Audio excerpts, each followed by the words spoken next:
Welcome to This Team is Killing Us, a podcast about what the Carolina Panthers do to good people. She is Lauren Brownlow. I am Demetri Ravanas.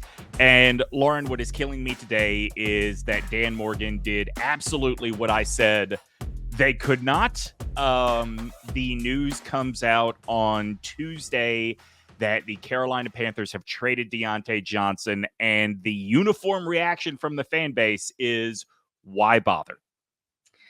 Yeah, I had that. So initially I'm like, I was fine with the idea of it. And I understood that maybe asking for like a second round pick was going to be a big ask or whatever. And maybe even a third. But a fifth and you're sending your sixth, like literally what is the fucking point? Like what? No, why? There's no need to apologize because that's the honest, like that's the only logical reaction to it is you basically did this for a pick swap. And, you know, Diontae Johnson, for people that don't know or have not heard the news or details, going to the Baltimore Ravens. The Ravens are sending their 5th round pick to Carolina. Carolina is also giving up their 6th round pick. I would be like, I'm not giving you a pick. Are you serious?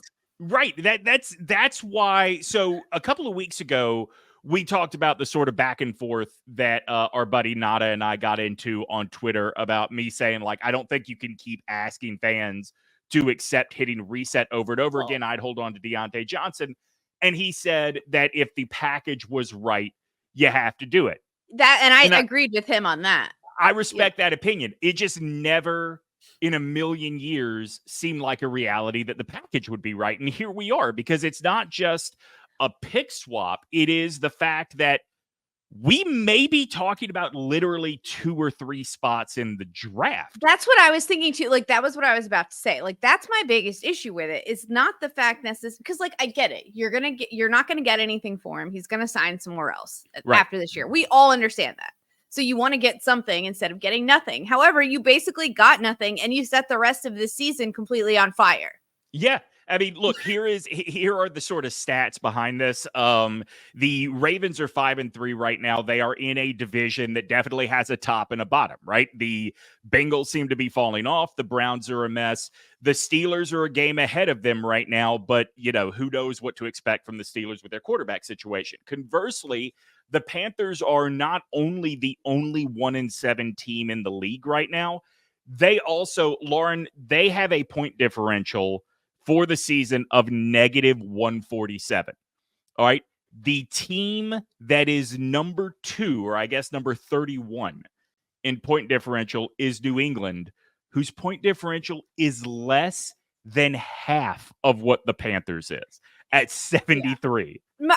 Like, honestly, this is just like it's just so annoying, really, because, like, look, I understood he was walking after this year, and I get that the Panthers have to, like, get draft picks. This isn't it. Like, that's not a draft pick. Like, the 5th round pick is probably, I would say, like, the last round that you can get anything of value. But like you said, the Ravens are going to have a good record.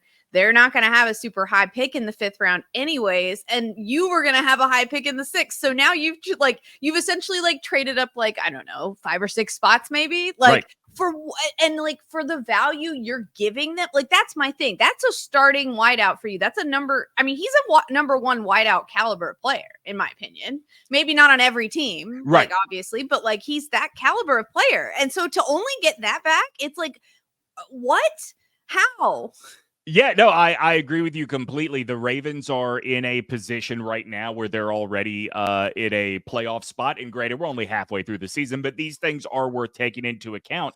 I saw I think it was a tweet from Adam Schefter that sort of talked about some of the other popular Panthers, quote unquote, targets on the trade market. And he said, you know, they're not trading Chuba Hubbard. They're probably not trading Adam Thielen. Quote, this is not a fire sale. And my first thought is, well, why not? Like, if you are literally handing your best receiver over for a couple of spots, not a couple of picks, literally a couple of spots, how is this not a fire sale?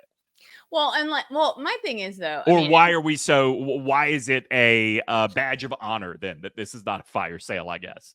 Well, I mean, first of all, even if it is a fire sale, they're never going to say it is. Right. I mean, they're just not. But the other part of it is, like, I don't know, for me, I do believe a guy like Chuba can benefit your franchise if he sticks around a while. I don't think you have to get rid of him to improve your team. I don't. I think, and Thielen is, I mean, however old he is at this point, like he doesn't have many more stops left in him. I wouldn't think. I don't know what he's making. I don't think it's a ton. I'll look that up while you cook, so to speak. So if you're saying it specifically about those two guys, I have no problem if they want to keep those guys safe, because I do think they're probably the two of the non-offensive linemen most important players on offense right now, or maybe the two. Yeah, I mean, I don't mind anybody being and prioritized. They're going to be cheaper. Yeah, I don't mind anybody being prioritized as like, this is somebody we want to keep safe. We want to make sure they are on the roster for the long term. I just think that once you have given away one of your better available targets, I don't understand. Probably their best available target, to be honest. Yeah, I would agree. And so that's all. You can only get a 5th round pick for that. Like, that's dark, because like, even if you're selling the message to your fans that like, okay, well, we're going to rebuild through the draft. Well, no, the hell you're not, because you're not getting a pick that helps you. Yeah. Yeah, I agree. For the record, Adam Thielen's cap number next season will be $8 million. Not horrible, but not great, considering like you see the cap issues on that team. Like I'm sure you're looking at a cap situation. Like there's not a lot of room. And like, to have not a lot of room with the roster that they have, they've literally been forced to that because they haven't been able to draft. Right. I mean, it's going to be, if I'm looking at this right, it's going to be one of the like top 6 or 7 highest paycheck numbers on the payroll. Yeah. It does look like they're going to have about 40 million of cap space if things stand the way they do right now. That being said, that doesn't take into account who you want to re-sign. It doesn't take into account where the cap is going. Like 40 million may not be a whole lot of money by the time the salary cap is set next year. And it doesn't take into account the fact that, like, again, because they don't, I think this draft is still impacted by the trade. And so you don't have the kinds of top round draft picks that you did before. So you better hit them. And I'm sure, like, look, I haven't, Dan Morgan hasn't done anything too egregious to me so far until this. Like, this is one of those moves for me that I'm like, I don't understand. Again, and I don't mean to pick on our friend Nada. He's just the person I interact with the most talking about Panthers stuff on Twitter, because he's a fan, right? He's not a talking head around the team at all. Well, sort of. Thankfully for his mental health, I think he cares less about them than I do. But I'm envious. He tweeted out that he has to believe, and I understand this point of view completely. He has to believe that this was a have-to-go situation, and we are going to hear something about Diontae Johnson soon. Okay, that might not surprise me. Yeah. Okay, it may not surprise me, but if this is I guess I don't understand what the got to go is, that you would literally screw yourself like this rather than just write it out till the end. I mean, I mean, screw yourself. Not disagreeing with Nada. I just don't understand what it could be. I guess, like, but here's my thing with that. I hear you, but at the same time, it's like, I mean, again, I don't know what's going on in the locker room. So and I don't want to say anything. And I've liked Diontae very much. He's been one of my, favorite players to watch this year. So that's fun to think about the rest of the year without him. Think about him throwing to to be fair, we'll talk about Coker later. Like, I owe him a bit of an apology. Yeah. However, like, to think about having to watch him throw to those guys for a while, I'm like, or I'm like, are you? Yeah, like, no, I mean, it's bad enough as it is. How much more? The thing is, you say it can't get worse. We know that's not true. Right. And so, like, I mean, maybe they're just like, screw it. This is already horrendous. Like, how much worse can it get? And why? And do we really want to, like, watch it implode and, like, watch people fighting on the field, or what? You know what I mean? Like, I guess maybe there's that aspect to it, which I do get on some level. Yeah. I mean, like I said, I'm not saying that point of view is wrong. I have that's no really reason the best to believe you can it's wrong. Exactly. Like, it almost seems to me like it's not worth the effort at that point of even going through with the trade. I do want to make note, we are recording at 11 a.m. on Wednesday, 11:15 a.m. So we don't, like, by the time you hear this, maybe a quarterback decision will be made. It doesn't even matter anymore. So let me ask you a question, kind of along those lines. what are the factors you're even looking at right now? Like Bryce certainly looked better last week than he has in his first two starts this season. Yes. Overall, yeah, I would Yeah. agree. Certainly, look, there were times that the delay of game penalties were inexcusable, especially, 2 within the same drive is bananas. That being said, like, because those problems still exist, like, what is it you're looking for if you're Dave Canales, if you're Dave Tepper, if you're Dan Morgan, to say that it's a change worth making? Does it literally come down to how does Andy Dalton's thumb feel? I mean, I guess because like, and look, like you said, he had nice moments in the game for sure. Although like, because you were texting me about it and you were like, oh, he had a nice drive there. And I'm like, I don't like, not to be rude, I don't care because literally like, and I'm not saying like it can't be good for him long term or whatever. Maybe it is. I don't know, but I'm tired of like watching that. Like he's had good drives before at the end of games when it no longer matters. And that's where it gets frustrating. And I get it. Like the defense has subs in, all of that stuff too. I mean, it all counts as a game rep, you would think, but the preseason and as well as he played there didn't seem to make any difference this year in terms of how he played in the rest. So like, I guess I'm not. But that was one drive. Like there's no way you can build rhythm from down to down. I mean, look, I'm not disagreeing with you. I think that it is totally okay and defensible if the Panthers have given up on a future with BryceYoung. I think that's totally fine. I kind of wonder if going back to the idea of this not being a fire sale or we're not saying it's a fire sale, but everybody's available, whatever the truth happens to be. I kind of wonder if it wouldn't have benefited the Panthers to say he's the starter immediately and paint the picture that there is trust in him now. And maybe that makes the market move a little bit if you really are done with the guy for the long term. Sadly, they don't appear capable of playing any sort of like long psychological games with this because but we do know he only started now because Andy was hurt. So like everybody does know that. How many, and that's the thing that sucks too, is like, that's what almost annoyed me the most about it. Not that it's Bryce's job to like increase his own trade value. And I understand that, but like when he had the first drive, the first drive of the game, like was so good for everybody involved, for Canales, for him, like everything was great. And then all of a sudden it's like, he's never seen a football, and it's just like, and then, so like for him to even have the drive at the end of the game, it was so annoying to me. Like, I'm like, are you like really now, like when no NFL teams are watching you anymore, like they all watched, if anybody watched, they were watching the gross middle of this game, maybe the first drive, maybe, but like, they also watched all the rest after that. And so like that was frustrating to me too, because it's like, oh, you save that for like when literally no one's watching anymore. It's a tough thing to like make sense of it, for me anyway, to have like a concrete opinion on, because this team is not necessarily better with Andy Dalton in. The play calls are still not from a win-loss record. No, like it's not going to change anything. Well, I mean, I would argue that, and this was what I was going to say, the play calls are still the play calls. Like it kind of doesn't matter who the quarterback is if we're always throwing screens, right? Yeah, I mean, look, he's going to get them in and out of plays better, obviously. Sure. Like, I didn't even know that was a thing with Bryce until this game. Like, I'm just like, what the hell? Like, why is this? Are you serious, man? Like, I mean, I get it. Like, I'm sure it's hard. And, like, it used to happen to Cam Newton from time to time and Ron Rivera. I do, like, whatever. I get it. But, like, at the same time, like, to have it happen that many, it just made him look so lost. No, I agree. In a way that was, like, completely within his control. But, yeah, I mean, I overall agree with you. I just think like Andy's capable of throwing some dumb turnovers too. Like or having some dumb turnovers as well. So like, I'm not saying he's not, but he also, I think is more capable on a down to down basis of like making the throws that you need to make. Now, like you said, though, the play calling is what it is. And it's been an issue with Andy in there as well as with Bryce. So like, I'm not. Yeah. It's why, like, I don't want anybody to get the impression that, like, I am hard-headed and insisting that Bryce is still better than Andy Dalton. Like, I don't think that's true.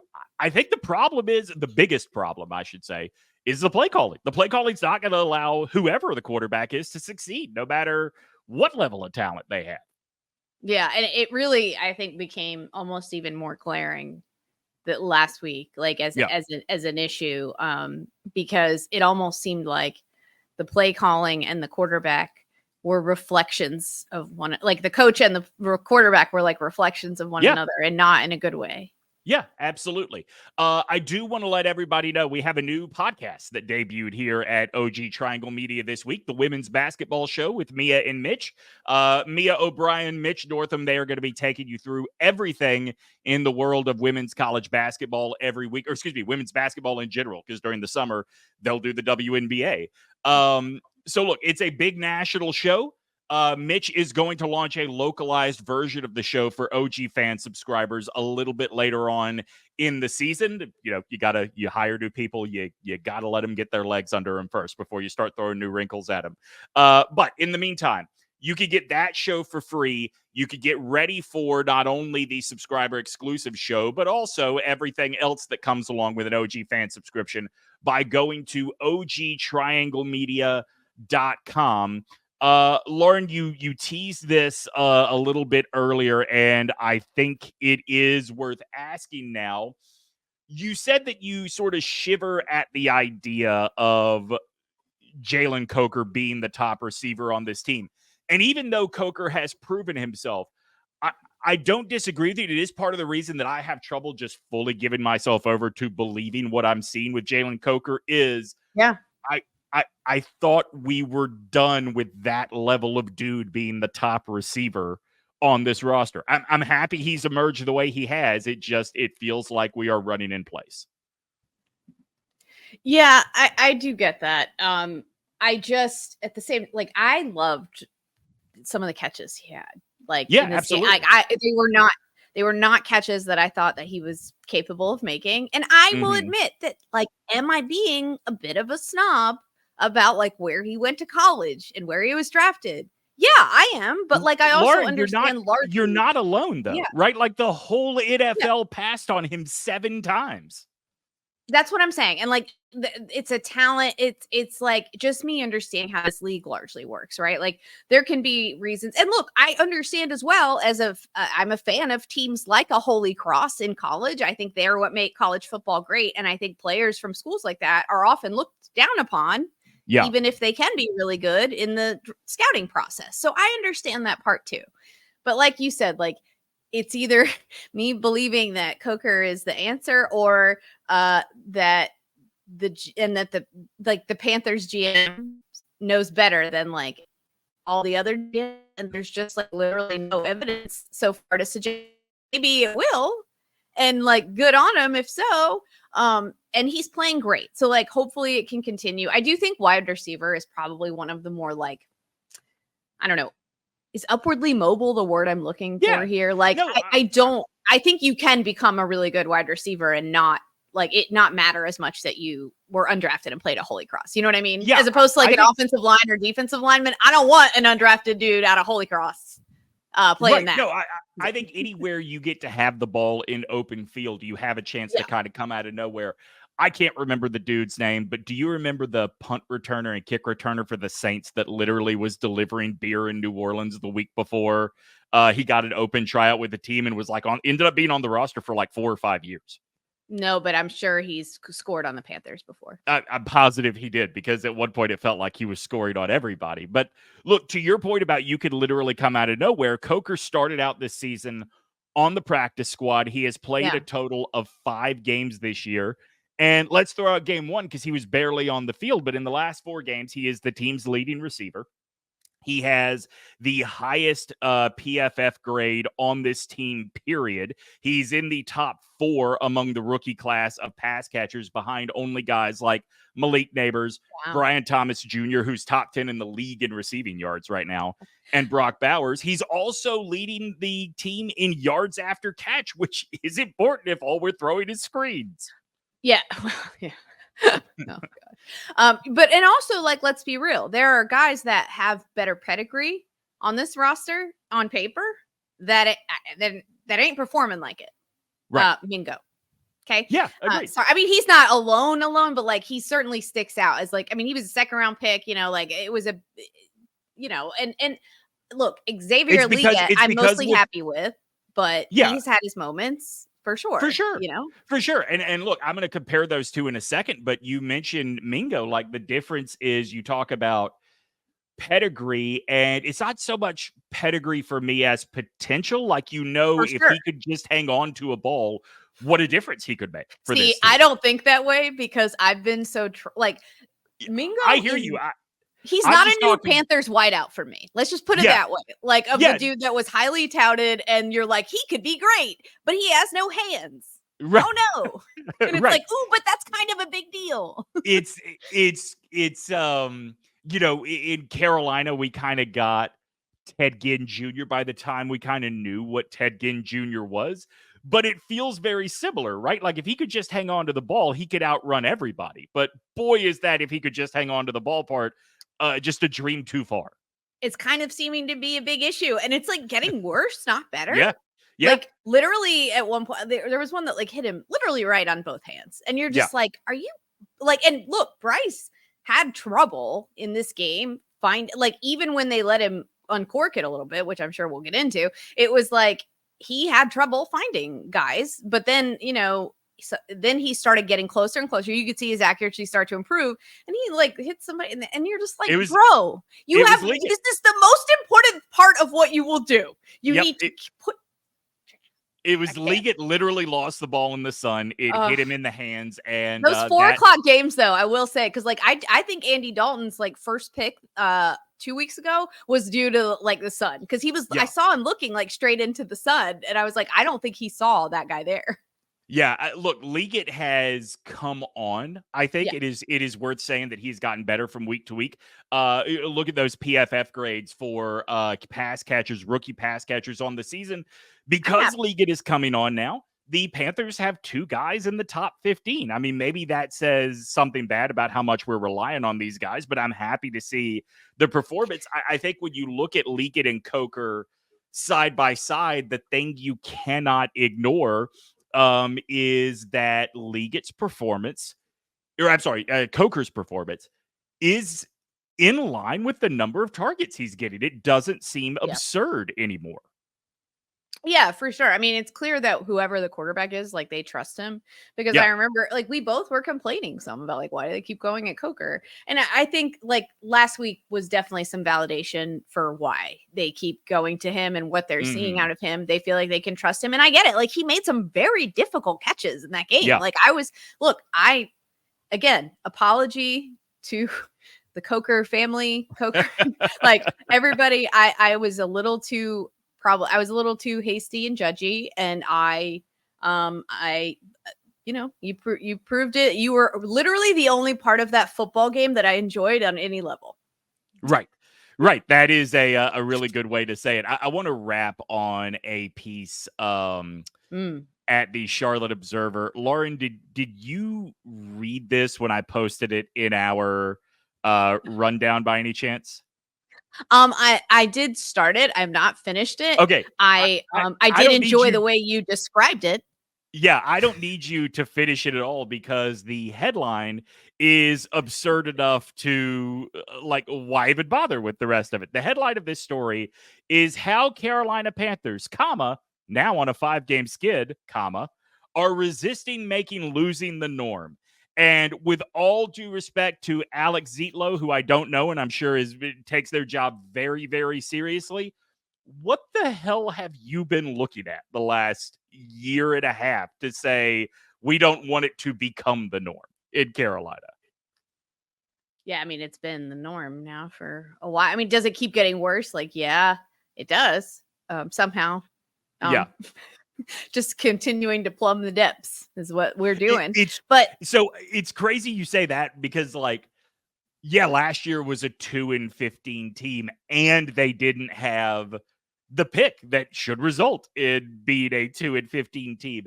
And yet this year it feels like we have gone through rock bottom, right? To something brand new. And that is why, I described this to Lauren in our notes as the Canales blowjob piece. I got the gist. Right. So I am just kind of surprised. And look, I get it. You can't write the woe is me article every week. To losing Yeah, it's like, is the resisting to losing in the room with us? Right. Yeah, that's a really good way to say it, because like the like defiant reaction I have is like, are we all still falling for this optimist bully shit? Like I'm not gonna lie to you, Lord. I'm kind of out on Canales because I just don't think the creativity that is necessary is there. But that being said, I get you can't like just blast the guy every single week, but this paints a picture that what we are seeing with our own two eyes is not really what is happening. Well, doesn't that just reflect modern media in a Yeah, nutshell? 1000%. Well, no, and like here's my this is look, I am not completely out on Dave Canales. Is it partially because I think he's very hot? Yes, we've Of covered course, this. sure. I'm not I gonna mean, lie look, to anyone. I totally understand that point of view, right? Like I like his demeanor. He seems like a nice yes, person as he well. That looks all helps. it when you are that kind of handsome, you look confident and Really. competent. It's hard not to be swayed that way. I My get it. my guy is so handsome that like my friends that don't watch football are texting me like, you didn't tell me the Panthers coach looked like that. And I'm like, well, sorry. I thought everyone knew who the Panthers coach was. Yeah, But yeah, I mean, like, no, I mean, for me, I actually like the creativity in general because like a lot of the play does like we've talked about a lot of the play designs and like some of the things they've done are things that I've never seen a Panthers offensive coach do. Granted, the bar is low. So like I get it, but I like that part of who he is as a coach. I like that he's willing to try some stuff. However, my problem is that I see him panicking. Yeah, and that's not good.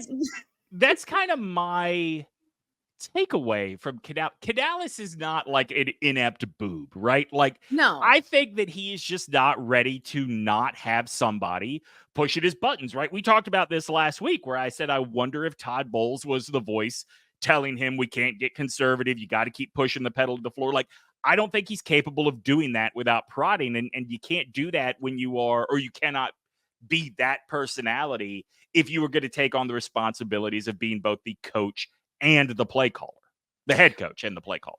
That's a lot to take on as a first-year head coach. Like, it just is. And I get you want to have your own offense in there and all of that. And I get that, like, no one else would come anyways to interview. So sure. There's that.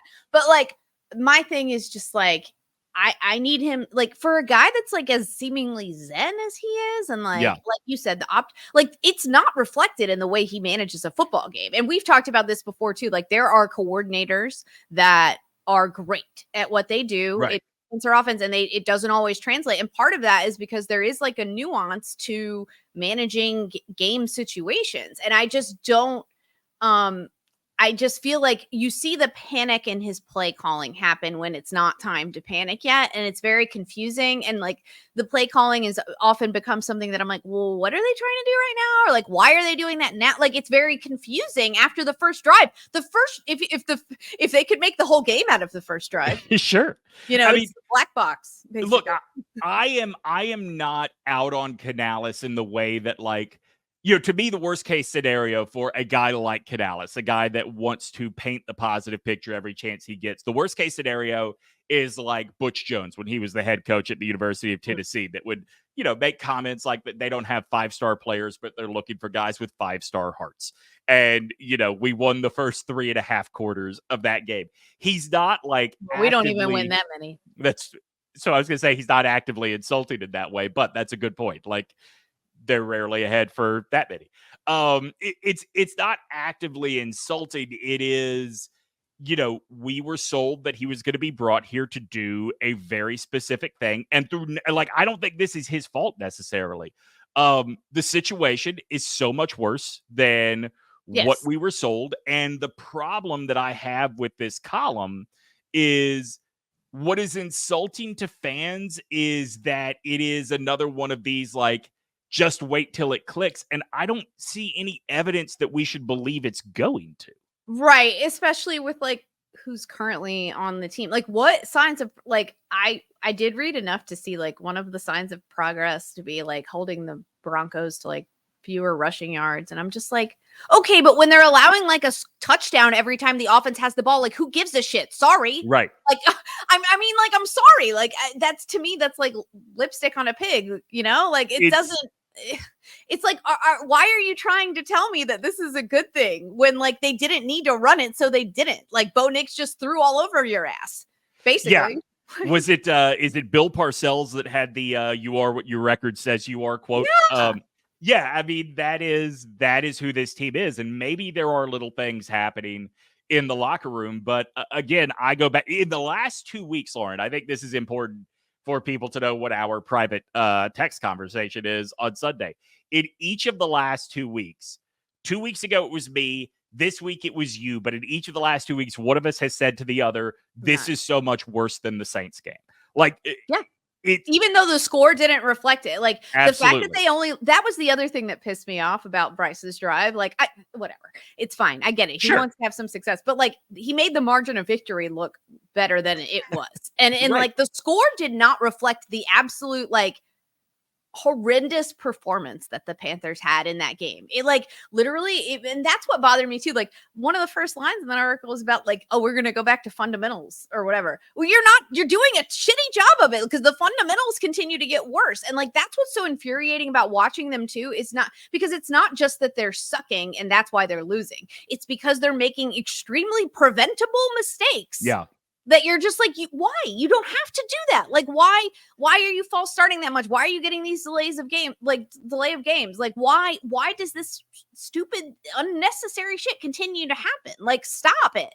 There are absolutely things that are that like cannot be pinned on coaches, or I mean, like the number of injuries this team is dealing with on the defensive side of the ball. It is what it is. But look, NFL coaches and NFL staffs have for years been figuring out ways to overcome that. Nobody is asking for this team down. It's probably its best player at this point in Derek Brown. Nobody is asking for this team to be 8-0 at this point. Nobody's even asking for this team to have a winning record at this point. Just have a pulse.